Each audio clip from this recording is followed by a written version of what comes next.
толугу менен колдойм жанагы сунуштарды. Биринчи Адахан мырзанын улуттук кеңеш дейбизби, демилге топ дейбизби, ошондой топту биз сунуш кылалы. Бүгүнкү жыйындан башкалар да толуктасын, бирок дагы президент буйрук чыгарсын.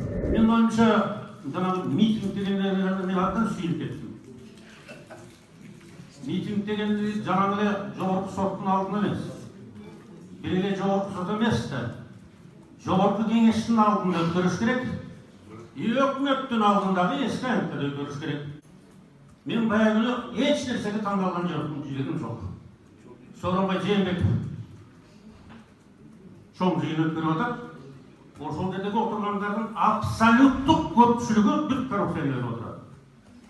Абсолюттук азчылыгы ошол таза же болбосо тазарактар гана.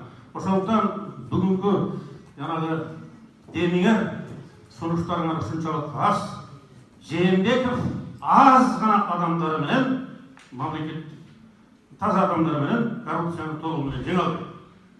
Ошондуктан биздин немебизден эчтеке чыкпайт, анан тигиндей мындай дегендерге мен кошула албайм. Чыгат.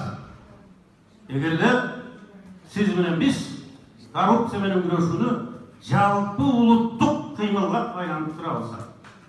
Жалпы улуттук кыймылга. Демек, ал эмне деген сөз? Жанагы жүрүш деп атасыңар. Асия айым абдан жакшы айтты. Ошо жүрүш, митинг дегендерди азыр бүт бардыгын кетелегет деп президенттерди айтыш элек. Азыр кетелегет деп, кетелген деп жанагы коррупционерлерди айтышыбыз керек. Якысы, мына Роза айым отурат.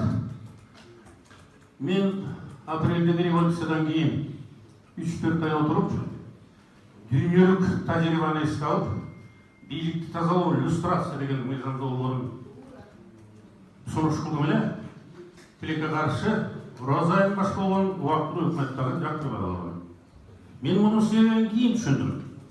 Көрсөк, биз оппозицияда жүргөндө биз тазабыз, анан биз ушуну менен күрөшөбүз деген фильтр менен бийликке келгенден кийин ошо жогорку убактылуу өкмөттүн дагы бир тобу таза эмес экен. Ошон үчүн кабыл албай калгам. Эми 8 жылдан бери жогорку кеңеш кабыл албай турат.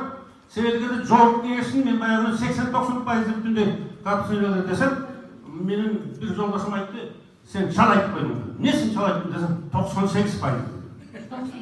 Мен ушуга макул.